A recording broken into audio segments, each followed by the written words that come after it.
This video in the Introduction and Level 1 series consists of a multi-level series brought to you by Insight and Senses examining the emotional spiral chart.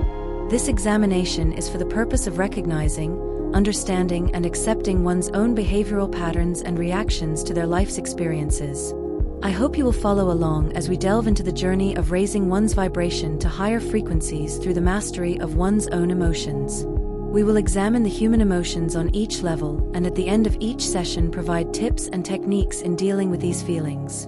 I will also provide information on how to get a monthly membership available soon and provide more details should it be of interest to you. Now let us begin Level 1. As you will notice looking at the emotional spiral chart, the lowest emotions consist of unworthiness, shame, guilt and apathy. These are the densest energies to be in. In this journey, it is the goal to examine these emotions. What is unworthiness? Unworthy means that something or someone is not deserving of effort, attention, or respect and has little value or merit. When you feel unworthy, you think that you are not deserving of respect, attention, or love. The root causes of pervasive feelings of unworthiness can come from negative experiences from childhood such as verbal, physical, or emotional abuse from parents or neglect. It can also come from experiences later in life such as bullying from peers, rejection, traumatic events, and more. It's natural to go through periods of feeling unworthy of love or recognition. Most of the time, these sentiments are short-lived, but sometimes they can linger for different reasons.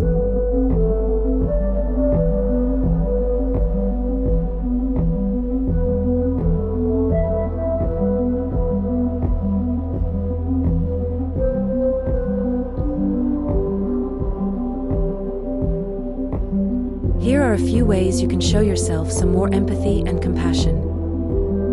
Acknowledge your feelings.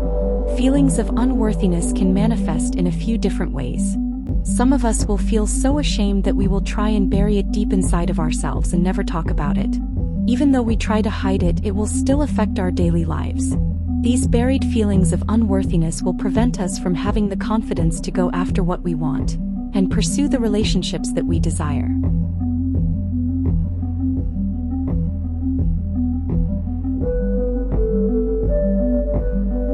Write down moments in the past that cause you to feel unworthy.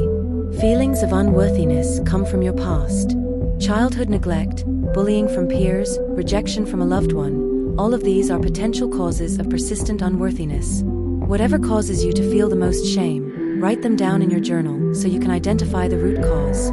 If writing them down will cause you too much pain, consider speaking to a therapist to help you work through these painful memories. It is important to identify painful memories that are causing you to feel unworthy, and then work through them in a productive way by reframing these painful memories. You can reframe them by giving yourself a bit more compassion.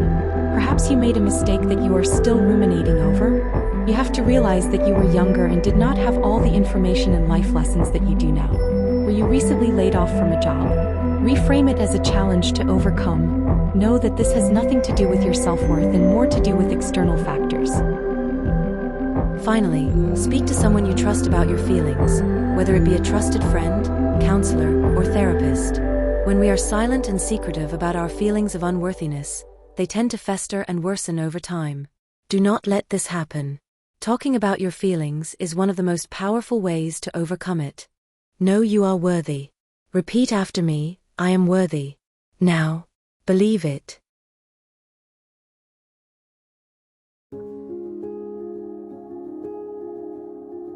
Shame is an unpleasant self-conscious emotion often associated with negative self-evaluation, motivation to quit, and feelings of pain, exposure, distrust, powerlessness, and worthlessness. What is shame? Shame is a feeling of embarrassment or humiliation arising from perceived dishonorable actions. It involves negatively judging oneself for failing to meet personal or societal standards. Chronic shame can lead to a sense of inadequacy. Shame is a discrete, basic emotion, described as a moral or social emotion that drives people to hide or deny their wrongdoings.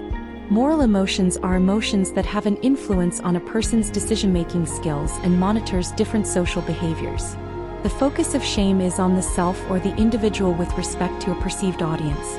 It can bring about profound feelings of deficiency, defeat, inferiority, unworthiness, or self-loathing. When people feel shame, the focus of their evaluation is on the self or identity. Shame is a self-punishing acknowledgement of something gone wrong. It is associated with mental undoing.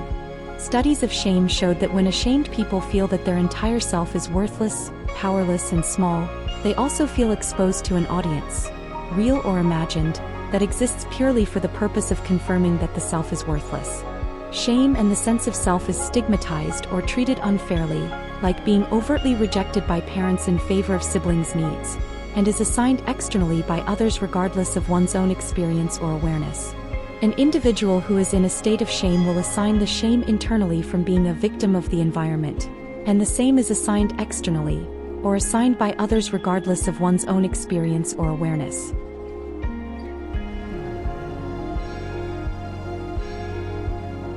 To move out of shame, you can take the following steps. 1. Accept the situation. Breaking out of shame begins with accepting everything about ourselves, our lives, and our experiences. 2. Develop resilience. You can develop resilience against shame by learning from your mistakes. 3. Write a new narrative. If your shaming was public, it might feel like the end of the world, but you can write a new narrative to reframe your situation. 4. Practice self-compassion. Be kind to yourself and practice self-compassion to alleviate shame. Know you are more than shame. Know you are worthy. You can release the shame when you are ready. You can do this at any time. Why not now?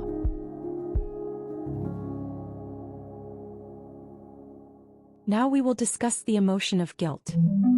Understanding guilt involves the following key points. 1. Guilt is a self-conscious emotion characterized by a painful appraisal of having done something wrong. 2. It reflects on one's self-worth or self-value. 3. Guilt can be related to actions taken or not taken, and it may encourage repairing valuable relationships. 4. It typically reflects moral values and a sense of responsibility for crossing the line. 5. By contrast, shame is inward-focused and reflects how you feel about yourself. Guilt is characterized by the following traits. A natural emotional response when causing harm to another. Is self-focused but also socially relevant. Encourages repair of valuable relationships. It discourages acts that could damage relationships. Involves negative evaluations of the self, feelings of distress, and feelings of failure. To resolve guilt, consider the following steps. 1. Acknowledge your feelings of guilt. Recognize and acknowledge its presence. 2. Cultivate self-compassion. Be kind to yourself and forgive yourself when something goes wrong. 3. Practice self-forgiveness. 4. Learn from your mistakes.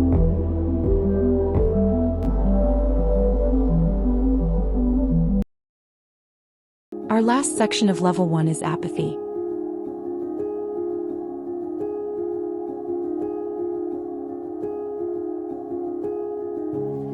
In this session, we will review the understanding of loss of interest or emotion, and why.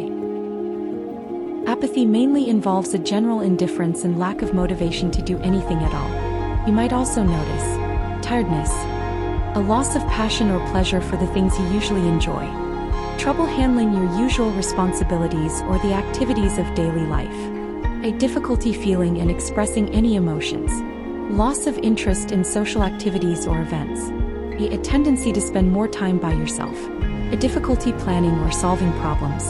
Apathy can show up in all parts of your life. What is apathy? Let us look at the symptoms and management.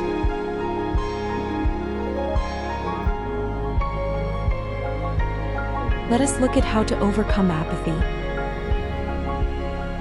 1. Identify the cause of your apathy. 2. Journal your thoughts. 3. Focus on changing things you can control. 4. Shake up your daily routine. 5. Stay active by walking, working out, or stretching. 6. Pick up a new hobby or learn a new skill. 7.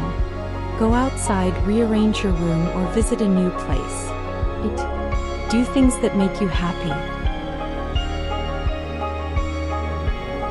Know you can be happy. Now smile.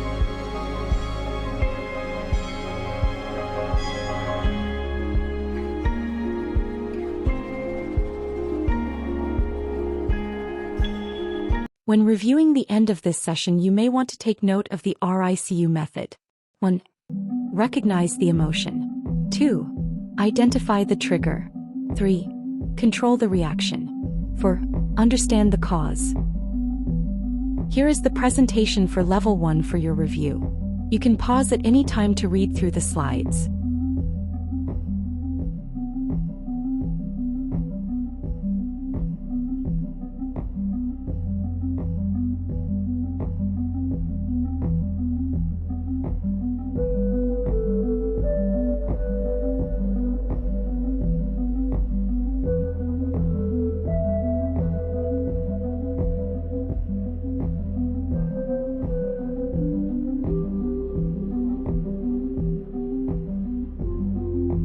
And as we end this level, here are the tips and techniques you might find helpful. Again, pause at any time.